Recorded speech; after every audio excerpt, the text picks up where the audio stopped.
Did you know that more food will be consumed during Sunday's big game than any other day of the year? Well, except for Thanksgiving.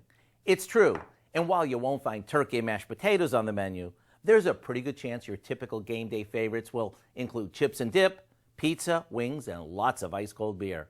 And if you're looking to add something new to your lineup, I suggest you add our Honey BBQ Chicken Bites.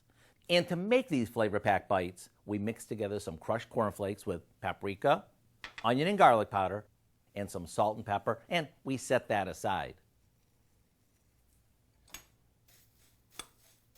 Next, we cut up a couple of pounds of boneless, skinless chicken breast into 1-inch chunks. After dipping them in some beaten egg mixed with a little milk, we coat them with our seasoned cornflakes. Once they're baked, we'll drizzle them with a homemade honey barbecue sauce, and they're done. These are a nice change of pace from wings, since they're easy to eat and are better for us. To get the recipe for our Honey BBQ Chicken Bites, simply visit our website. You might even want to make a double batch, since they'll disappear as fast as you make them. I'm Howard in the Mr. Food Test Kitchen, where today we found a game-changing way for you to say, "Ooh, it's so good."